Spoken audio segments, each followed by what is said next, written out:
एक व्यक्ति जो भगवान जगन्नाथ के अस्तित्व पर विश्वास नहीं करता था, वो उस रात उस स्थान पर रुकता है जहां भगवान जगन्नाथ की पुरानी मूर्तियों को दफनाया जाना था।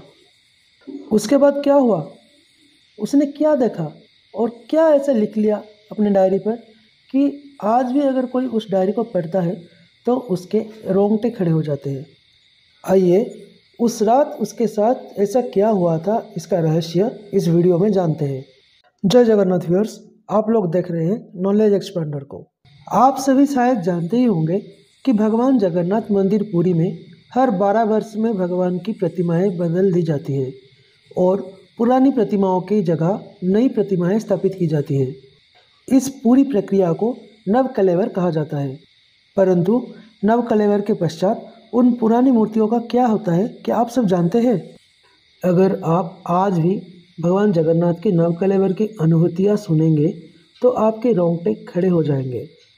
यह नवकलेवर बहुत ही रहस्यमय है। कोयली वैकुंठ वो स्थान है जहां भगवान जगन्नाथ, बलभद्र और देवी सुभद्रा की पुरानी मूर्तियां दफनाई जाती है और इसके पश्चात मंदिर में भगवान जगन्नाथ, बलभद्र और देवी सुभद्रा की नई मूर्तियां प्रतिष्ठा की जाती है।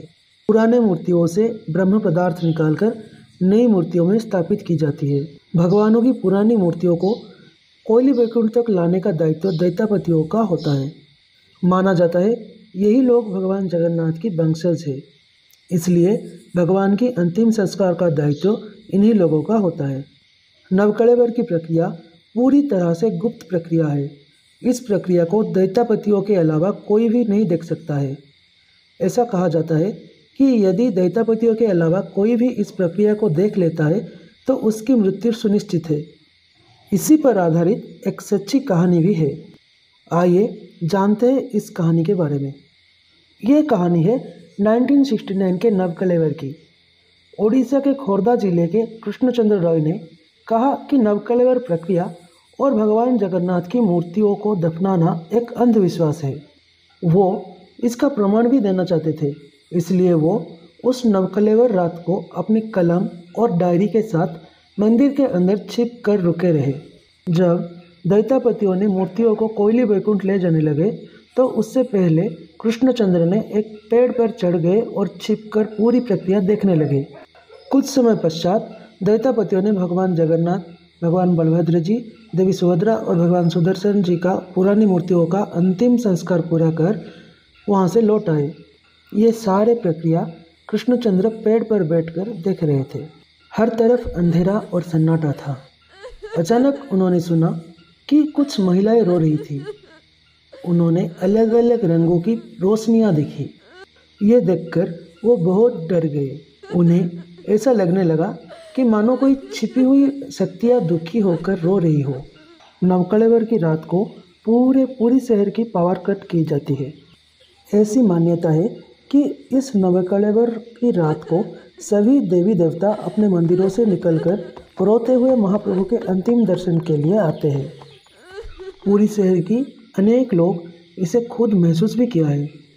जब सब देवी देवता अपने मंदिरों से निकलकर महाप्रभु के दर्शन के लिए श्री मंदिर की ओर जाते हैं तो उनके मार्ग सुगंधित हो जाते हैं। उन देवी देवताओं की पैरों की आवाज़ बहुत सारे लोग सुनने की दावा भी करते हैं।